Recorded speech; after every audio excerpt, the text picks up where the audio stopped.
What if superheroes were able to train their supervillains? What if supervillains were able to train their heroes? Heck, what if a comic book creator or writer was able to train you, a comic book reader?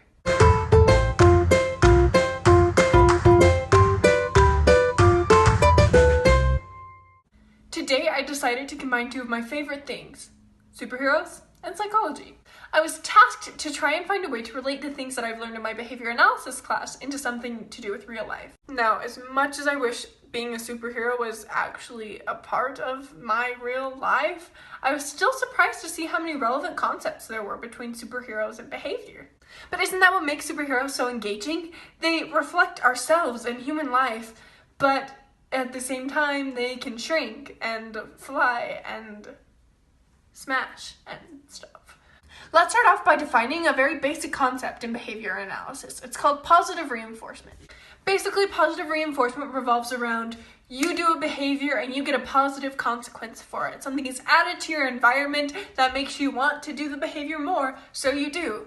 Let's say the behavior is Captain America throwing his shield. He throws his shield, it hits a bad guy and comes back to him. That's his reinforcer, is him getting that bad guy. And because he got that bad guy, he's more willing to throw the shield more often to get more bad guys, because that seems to be what happens when he throws his shield.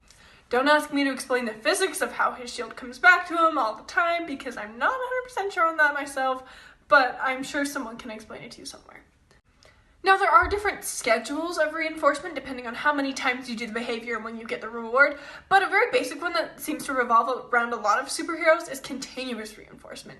And continuous reinforcement is when you get the reward every single time you do the behavior. You can see why this would be really cool as like a moviegoer or a comic book reader to watch, because every single time they do this really cool trick, something awesome happens, and not only is that a reinforcer for the superhero, but it's a reinforcer for you and it makes you want to keep reading. The only downside to continuous reinforcement is that it ends up extinguishing a lot faster than if you were only getting the reward part of the time. It's kind of like how stormtroopers don't just shoot one time and then call it a day if they miss.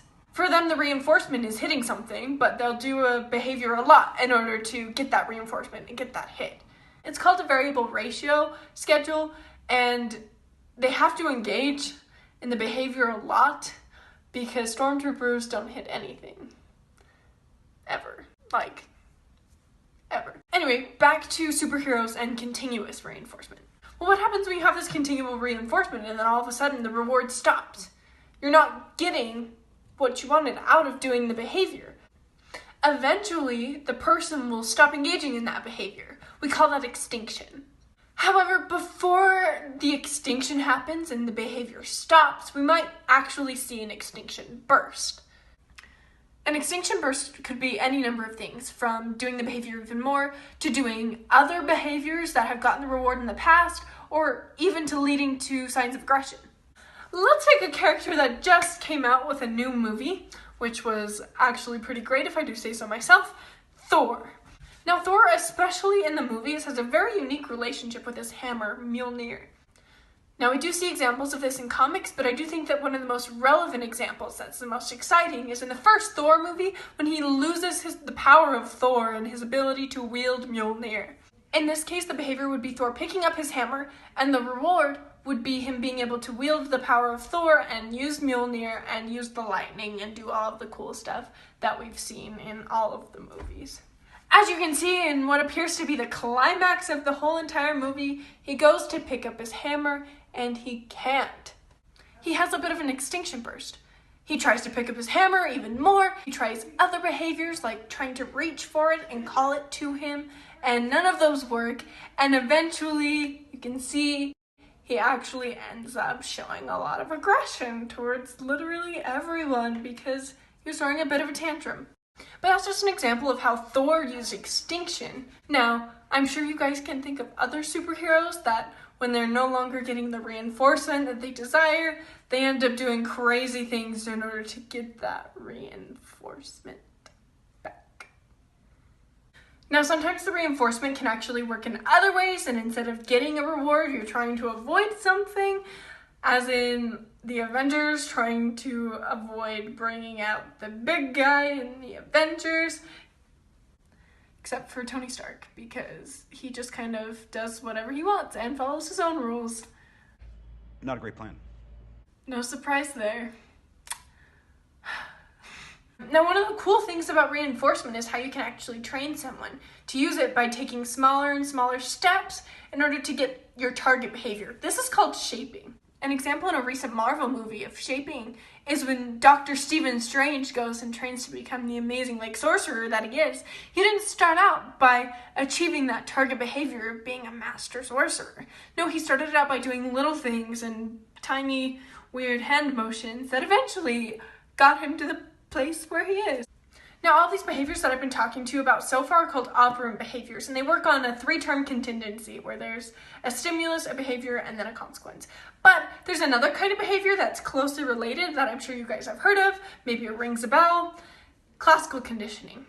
Classical conditioning is where you have an unconditioned stimulus that elicits an unconditioned response. You pair that stimulus with another neutral stimulus, and now whenever an organism sees this neutral stimulus, it'll elicit that unconditioned response. How does this connect to readers and comic book writers? Well, maybe I can explain to you using Spider-Man. In the Spider-Man comics and also in the Marvel Cinematic Universe, also Sony, don't get me started on the whole Spider-Man rights thing, I don't understand it. Anyway, Peter Parker has the ability to use his Spidey sense, and a lot of the times in the comics is shown by little waves going around his head, or in the movies you hear a little sound. Now, in this situation, the danger or the villain would be considered the conditioned stimulus, and the reactions and feelings of fear, such as racing heartbeat or sweaty palms or other demonstrations of fear, would be the unconditioned response. All of a sudden, they are paired. And now, whenever comic book readers see the Spidey sense, they have those feelings of fear or maybe even excitement of, oh my gosh, it's a villain, it's dangerous. To the point where comic book readers may even experience a racing heartbeat, sweaty palms, and those same distinguishing factors of fear from squiggles coming out of Spidey's head.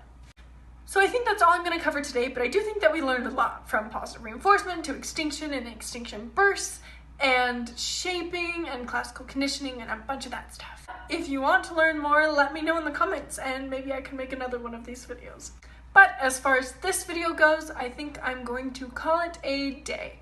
So I will see you guys later, and make sure to keep reading your comics and keep learning about psychology because it's cool and interesting and it's my major and I love it. So I will see you guys later. Bye!